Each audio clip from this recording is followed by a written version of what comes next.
Uttarakhand express देख रहे हैं आप। मैं हूं आपके साथ शीनम शर्मा। सबसे पहले आपको बता दें कि उत्तराखंड में चारधाम यात्रा को लेकर बड़ी खबर है। उत्तराखंड सरकार के पहले 15 दिन में वीवीआईपी दर्शन यहां पर नहीं चाहती है और इसके लिए सभी राज्यों के मुख्य सचिवों को लेटर लिखा गया है। तो उत्तराखंड सरकार दरअसल यात्रा के पहले 15 दिन कोई वीवीआईपी दर्शन ना हो, इसके लिए राज्यों के मुख्य सचिवों को लेटर लिखा गया। मुख्य सचिव राधा रतूड़ी की तरफ से लेटर भेजा गया है, जिसमें शुरुआती 15 दिनों में अपने अपने राज्यों के वीवीआईपी की चारधाम यात्रा से परहेज करने की अपील की गई है। खासतौर पर केदारनाथ में वीवीआईपी दर्शन को टालने की अपील की गई है। श्रद्धालुओं की भारी भीड़ को देखते हुए ये फैसला लिया गया है। श्रद्धालुओं में भारी उत्साह भी देखा जा रहा है। चारधाम के लिए अभी तक 17 लाख से ज्यादा रजिस्ट्रेशन हुए हैं, जिसमें केदारनाथ धाम के लिए अभी तक 6 लाख रजिस्ट्रेशन हुए। बद्रीनाथ के लिए 5 लाख से ज्यादा लोगों ने पंजीकरण कराया है। और चलिए सीधा रुख करते हैं, सत्येंद्र बर्तवाल हमारे साथ लाइव जुड़ चुके हैं इस पर ज्यादा जानकारी और बातचीत के लिए।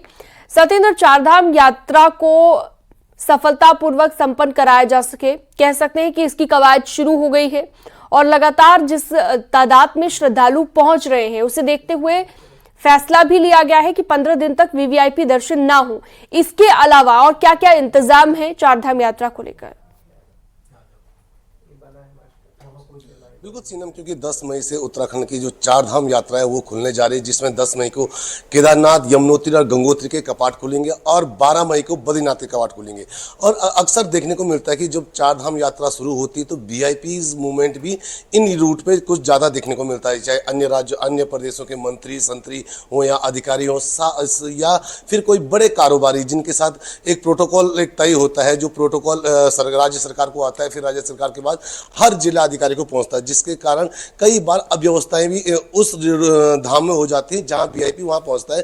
अव्यवस्थाओं का कारण सब इतना होता है क्योंकि जब कोई वीआईपी वहां पहुंचता है तो वीआईपी के प्रोटोकॉल में पूरी मंदिर समिति के जो लोग हैं वो जुट जाते हैं। उसके प्रोटोकॉल को देख के वहां पे जो अधिकारी हैं या जो पुलिस की व्यवस्था की गई है वो जो वीआईपी है उनके प्रोटोकॉल में जुट जाती है। तो ये अव्यवस्थाएं अक्सर देखने को मिलती है, जिसको लेकर एक कड़ा निर्णय लिया गया है। एक बड़ा फैसला हम इसे कह सकते हैं कि मुख्य सचिव ने सभी राज्यों के सचिवों को लिखा है कि 15 तारीख यानी कि 15 दिन के बाद, यानी कि जो 10 मई से के बाद जो 25 मई तक जो कपाट खुलेंगे तो उस दौरान कोई भी वीआईपी प्रदेश में चारधाम के दर्शन पे ना आए। अगर वो आए भी तो वो आप सामान्य जैसे कि अन्य श्रद्धालु आते हैं उसी तरीके से आए, लेकिन अगर वीआईपी प्रोटोकॉल आता है तो उसमें कहीं ना कहीं दिक्कतें सामने हो सकती है। और पूर्व में ये चीजें देखने को भी मिली है।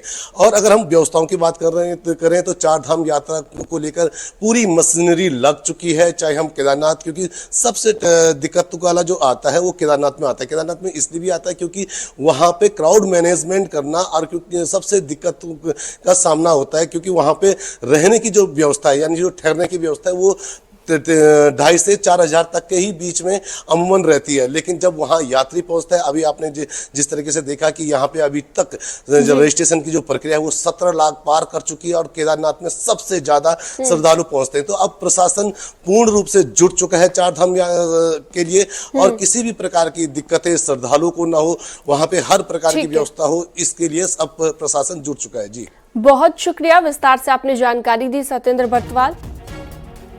और खबरों में आगे बढ़ते हैं। उत्तराखंड में 10 मई से चारधाम यात्रा की शुरुआत हो रही है। चारधाम यात्रा की तैयारियों को देखने के लिए मॉक ड्रिल आज होगी। चारधाम यात्रा रूट से जुड़े जिलों में मॉक ड्रिल करवाई जाएगी और सचिवालय के कंट्रोल रूम से मॉक ड्रिल की मॉनिटरिंग होगी। तो यात्रा की तैयारियों को परखने के लिए ये मॉक ड्रिल कराई जाएगी।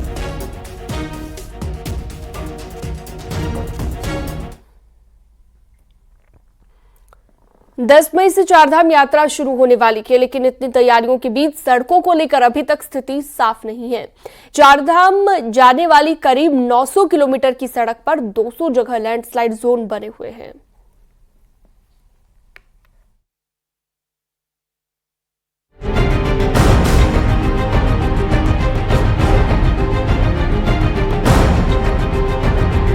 चारधाम यात्रा में अन्य व्यवस्थाओं के साथ ही सबसे जरूरी और महत्वपूर्ण मुद्दा है चार धामों को जाने वाली सड़कों का। सरकारी मशीनरी इन दिनों सड़कों को दुरुस्त करने, ब्लैक टॉप करने, साइन बोर्ड, क्रैश बैरियर लगाने में जुटी हुई है। लेकिन सबसे बड़ी चुनौती है चार धाम यात्रा रूट पर मौजूद 200 लैंडस्लाइड जोन, जो यदि सक्रिय हुए तो पूरी तैयारियों पर पानी फिर सकता है। न्यूज 18 ने चार धाम जाने वाली सड़कों का जायजा लिया। पहले चलते हैं रुद्रप्रयाग, जहां बद्रीनाथ और केदारनाथ जाने वाले हाईवे पर कई स्लाइडिंग जोन सालों से नासूर बने हुए हैं। अभी हम जिस जगह पे मौजूद है, ये जो आप हाईवे देख रहे हैं, ये केदारनाथ हाईवे है, मुख्य मार्ग केदारनाथ यात्रा का। और ये जिला मुख्यालय से लगभग 1.5 से 2 किलोमीटर आगे हम पहुंचे और आप देख सकते हैं यहाँ पे एक बड़ी चट्टान यहाँ पर आप देख सकते हैं। और ये सबसे खतरनाक एरिया माना जाता है इस रूट पर, क्योंकि आप बड़ी चट्टान देख सकते हैं और जगह जगह इस चट्टान पर पत्थर अटके हुए हैं। और ये सिलसिला पिछले साल भी था, पिछले 2-3 साल से लगातार स्थिति यहाँ पे बनी हुई है। लेकिन चट्टान के ट्रीटमेंट को लेकर अभी तक कुछ खास ठोस उपाय नहीं। कुछ यही हाल गंगोत्री हाईवे के भी है। यहाँ रतूड़ी सेरा लैंडस्लाइड जोन बड़ी समस्या बना हुआ है। और किस तरह के हालात ग्राउंड जीरो पे है, जिला मुख्यालय से 10 किलोमीटर की दूरी पे रतूड़ी सेरा के पास गंगोत्री हाईवे पे हम आपको दिखा सकते हैं कि किस तरह से बड़े बड़े गड्ढे गंगोत्री हाईवे पे रतूड़ी सेरा के पास है और यहाँ पे डेंजर जोन भी है।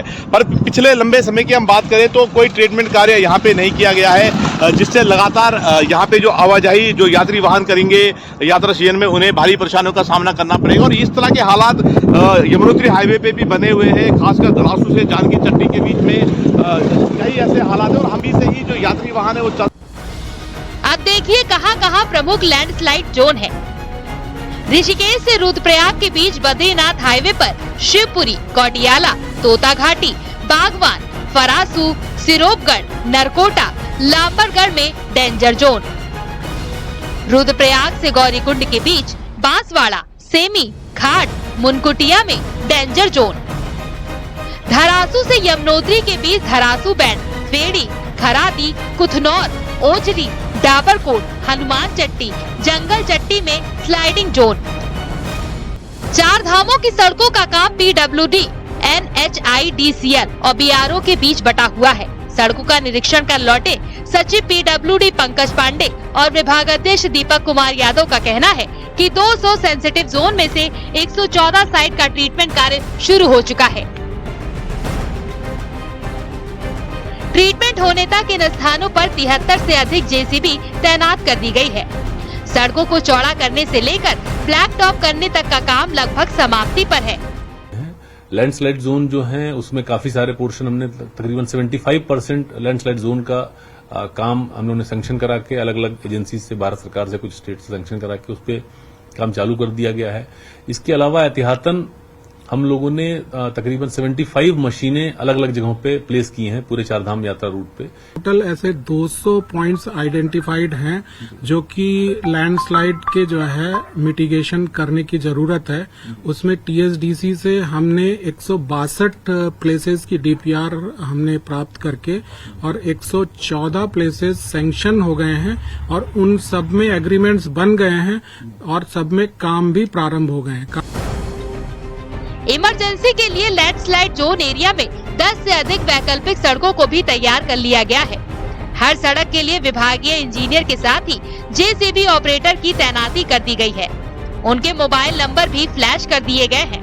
यात्रा को लेकर सरकार इस बार अलर्ट मोड पर है। 15 दिन में 17 लाख रजिस्ट्रेशन बताता है कि चार धाम यात्रा इस बार चरम पर रहने वाली है।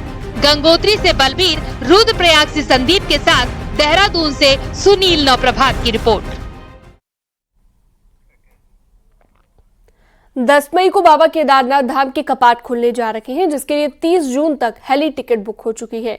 लेकिन केदारनाथ हेलीकॉप्टर बुकिंग को लेकर फर्जी वेबसाइट, फेसबुक, इंस्टाग्राम के जरिए ठगी हो रही है।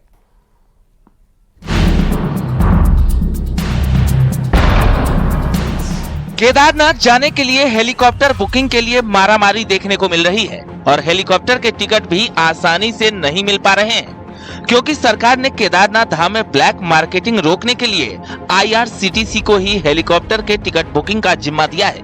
लेकिन साइबर फ्रॉड ने अब कुछ और तरीके इजाद किए हैं, जिन पर STF निगरानी रख रही है। लेकिन अभी भी साइबर फ्रॉड एक्टिव है। वहीं पुलिस ने 6 साइट्स बंद करवाए हैं जो फ्रॉड कर रही है। कुछ वेबसाइट्स और कुछ इंस्टाग्राम और फेसबुक पोस्ट हमारी संज्ञान में आई हैं जहां पर कि क्लेम किया जा रहा है कि उनके द्वारा केदारनाथ धाम की हेली टिकट्स उपलब्ध कराई जाएंगी और ऐसा करके वो लोगों के साथ में फ्रॉड करने का प्रयास कर रहे हैं। तो ऐसी अभी तक 6 वेबसाइट और अनेकों इंस्टाग्राम और फेसबुक पोस्ट को हम लोग डिलीट करा चुके हैं। तो मेरी दोबारा सभी से अपील रहेगी कि केवल IRCTC के माध्यम से ही टिकट बुक कराने की कोशिश करें। अब आपको दिखाते हैं कि हेली सेवा के नाम पर किस तरह से ठगी की जा रही है। न्यूज 18 संवाददाता ने इन फर्जी साइट्स के नंबर पर व्हाट्सएप मैसेज किया और फिर डिटेल ली।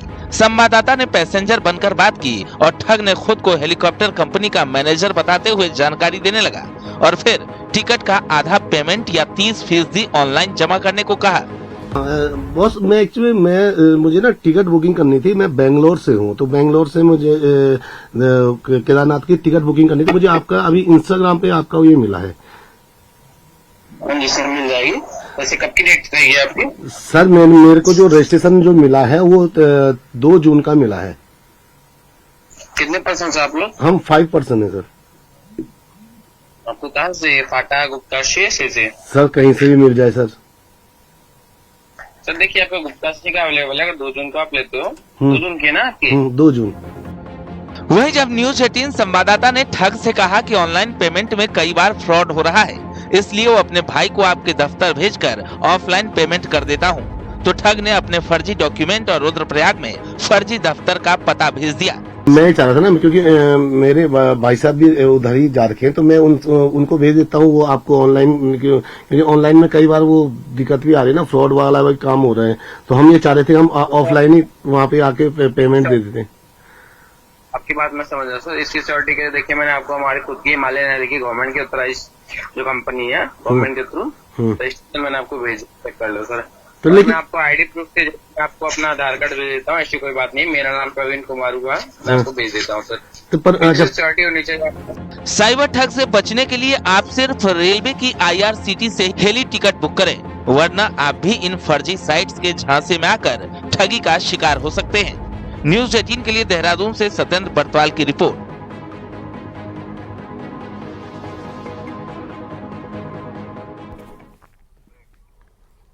और खबरों में वक्त एक छोटे से ब्रेक का, जल्द लौटते हैं।